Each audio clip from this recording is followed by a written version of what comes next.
Aloha ladies, this is a tutorial on how to access and log in to your Sacred Hearts Academy Google account. First start by going to the website google.com, and you should get a website that looks more or less like this. Once you're here, look for the red button in the upper right hand corner that says sign in and click on it.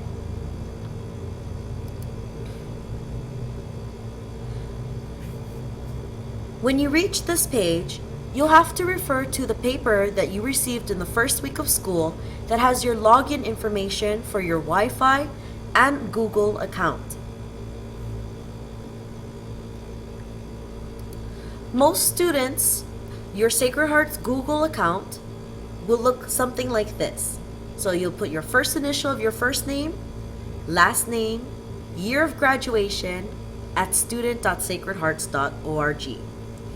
So if we had a student and her name was Martha Washington and she is of the class of 2013, her login information would look like M Washington 13 at student.sacredhearts.org. Okay. So we would go ahead and paste that in there. And you'd also use the same Wi-Fi password that you use to log in.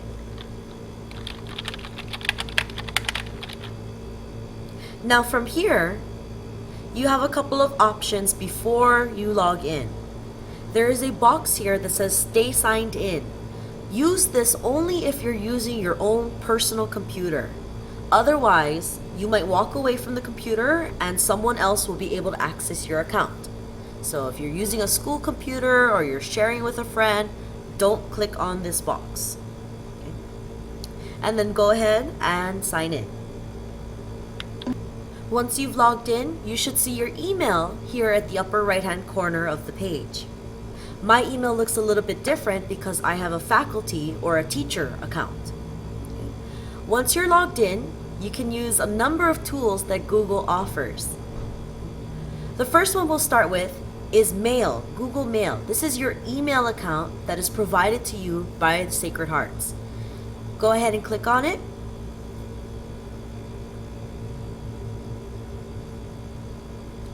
And as you can see, I already have lots of mail in my inbox. You may have as well. And here you can compose letters to teachers, to your classmates, to anybody that you need to be in communication with.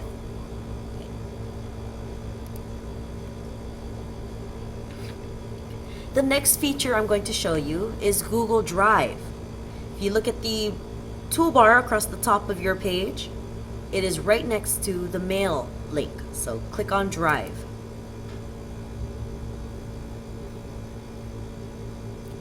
Okay. Here you can upload your documents or you can create documents. So if I have a piece of homework that I'm working on at home and I'm not quite finished with it, I don't have to save it to a flash drive. I don't have to print it out. I can go here over on the left hand corner and click upload files. And I have this document called Papa and Wakea that maybe I want to take with me.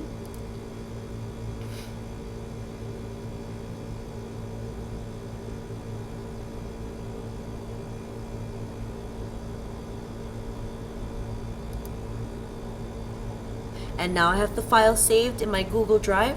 I can access this page whenever I have access to the internet. So it can be here at work, it can be at school, it can be at home, it can be at the library, and I will have access to it.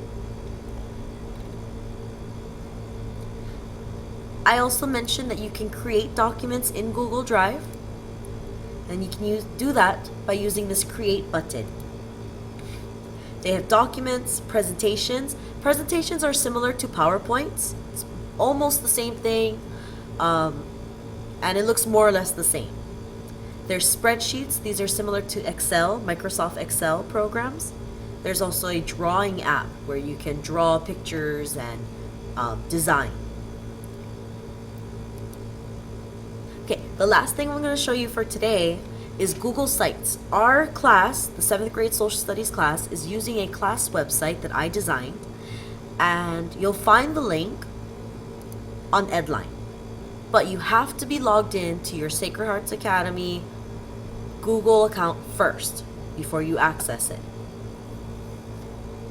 So if you go to our Sacred Hearts Edline page, our social studies Edline page, look under links, click on class website,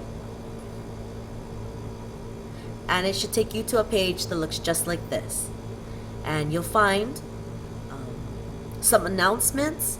You may also find some apps that we might be using in class. And we also have periods 1 and 4, periods 6 and 7.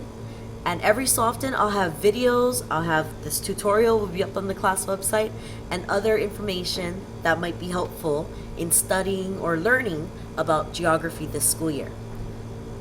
Alright, I hope that helped. If you have any questions or concerns, feel free to go back to the beginning of the tutorial and pause it as necessary or replay it as necessary. And if this still doesn't answer your questions, please come see me in class and have a great day.